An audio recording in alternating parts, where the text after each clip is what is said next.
Hello, my name is Nauli Rahma Fauzi Manjunta. This section, I'm going to explain about test administration strategy in order to fulfill language assessment final project part 1. First section is about definition of test administration. Test administration is concerned with the physical and psychological setting in which students take the test for the students to do their best. This includes ensuring a quiet, well-lit environment free from distractions, as well as fostering a supportive atmosphere that minimizes anxiety and promotes confidence among students. There is 3 sections that needs to be considered for test takers. That each section has instruction for the test can be held efficiently and smoothly. First section is pre-test instruction. Setting the stage for a successful test experience, start with clear and concise pre-test instructions. This should cover key aspects such as test format, time limit, and any specific guidelines for answering questions. Second section is during test instructions. During the test, ensuring the instructions are readily available and easy to access. Provide clear and concise explanations for any specific task or questions. Emphasize the importance of following the instructions precisely. And the last section is post-test instructions. After the test, communicate next steps clearly. Inform test takers about the scoring process, feedback availability, and any follow-up activities. Provide guidance on how to utilize the assessment result for improvement. There is some aspect that needs to be communicated clearly in the test. First is about time limits. Specify the time allotted for each section of the test and the overall time limit. Clearly explain any penalties for exceeding the time limit. Second is about test format. Outline the test format, including the number of sections, question types, and any specific instructions for answering questions. Make it clear how the exam will be assessed. Third is about difficulty levels. Communicate the expected difficulty level of the test. Provide a general overview of the content covered and the range of skills that will be assessed. And the last is about support resources. Inform test takers about any available resources such as dictionaries, online tools, or calculators. Explain how and when they can access these resources. Developing effective test instructions. First, the test should be concise. It means keep instruction brief and to the point. Avoid overly complex language or unnecessary details. Use simple and direct language that is easy for test takers to understand. Second, the test should be clear. It means that you need to ensure that each instruction is unambiguous and free from potential misinterpretations. Use specific examples and visuals to further clarify any complex instructions. Third, the test should be accessible. Consider the needs of diverse test seekers, including learners with disabilities. Provide alternative formats or adjustments as needed to ensure accessibility. And the last, the test should be practice. Offer opportunities for test takers to practice following the instructions. This can help reduce anxiety and increase comprehension, leading to better test performance. In the test, we should be considered about support and accommodation for test takers. For example, assistive technology. For learners with disabilities, provide appropriate assistive technology such as screen readers, text-to-speech software, or braille displays. Ensure that these tools are accessible and functioning properly. Second, extended time. Offer extended time for test takers who require it due to a disability or other circumstances. This allows them sufficient time to complete the assessment without feeling rushed. Third, alternative test formats. Provide alternative test formats such as audio recordings or large print version for learners who have difficulty with the standard format. Ensure that these formats are accessible and meet their specific needs. And the last is quiet testing environment. Create a quiet and comfortable testing environment that minimizes distractions. Provide accommodations for test takers who need a separate testing room or a quieter setting. This is the things that needs to be met in the item specification and presentation. First, variety. Use a variety of item formats to access different skills. Include multiple choice, true false, short answer, and essay questions to create a well-rounded assessment. Second, difficulty. Balance the difficulty level of items to create a challenging but fair assessment, including a range of items from easy to challenging to ensure that all learners have the opportunity to demonstrate their abilities. Third, relevance. Ensure that all items are relevant to the learning objectives and the intended audience. Avoid including items that are irrelevant or too difficult for the target learners. And the last, clarity.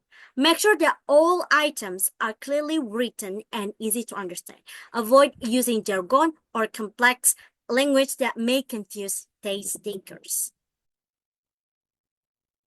The conclusion of this material is that a well-constructed language assessment should be reliable and valid. Reliability ensures that the test consistently produces similar results over time. Validity confirms that the test accurately measures the specific language skills it is designed to access. By carefully balancing test components and adhering to best practices, we can develop effective assessment that provide meaningful insight into language proficiency. Okay, that's all. Thank you for listening. Goodbye. Hello, welcome. Can you introduce yourself first? Hello, Miss. My name is Alexis Kartikasari, and you can call me Lexi in short. Oh, welcome, Lexi. Today you will give a verbal essay about your favorite animal. You will have 2 minutes to think about your answer and organize your ideas. Okay? Okay, Miss. When you are ready, you will speak for up 2 minutes. Remember to tell us what's your favorite animal, why you like them, and any fun fact you know about them. Okay? Now you have 2 minutes to think about your ideas. You can write down a few more ideas if you like. But remember to look up and speak clearly when you start. Let's begin. Your time is up. Now tell me about your favorite animal. Begin in 3, 2, 1. Okay, Miss. So, my favorite animal is cat, and I actually have a cat. His name is Cleo. Wow. I adopt him when he's still a baby, when he's still around 1 month. Okay, and Cleo, why I like cat? Because cat is so playful and they are very cheerful and love to explore the house. Yeah, the house. Mhm. And a fun fact about cat is that they can rotate their ears until 180 degrees. Oh, really? Yeah, so they can. So it helps them to hear sounds from all directions whenever they want to chase something, such as mouse. And what do you like to do the most with your cat, Cleo? Okay. As for the things that I like to do with Cleo is playing with him, and Cleo really likes to play ball, so I used to play around with him. Oh, so amazing. Sounds fun. You spoke very clearly, and I like how you shared personal story about your cat, Cleo. Next time, you can tell us more fun fact about him, like what they eat or where they live. Okay, that's good. Maybe that concludes our session for today. Thank you for coming. Great work, Alexis. Okay, thank you, Miss. Hello there. Good afternoon. Good afternoon. Can you introduce yourself? My name is Mifta. You can call me Mifta. Okay. So now we're going to have a short and easy conversation about your favorite animal. I will ask you a few questions and you can answer in your own words. You can answer it briefly, not long sentences, just do your best, okay? Let's talk about your favorite animal. I will ask you some easy question and you can tell me about what you think. Okay, let's start. First question is, what is your favorite animal? My favorite animal is Shiba Inu, and they come from Japan. Oh, from Japan. Yes. Why do you like this animal? This animal is very so playful and so active with around their owners. Oh, what does it look like? Is it full of fur in their body? Is it big, medium, or small dog? It's average dog, not too small or too big. Just medium Yes. size. Where does this animal live? Is it in forest, or is it in ocean, or is it in human house like a pet, like a cat or a horse maybe? These pets are for the home, not for the outdoors activity, and they are not same as like dogs for guarding the home.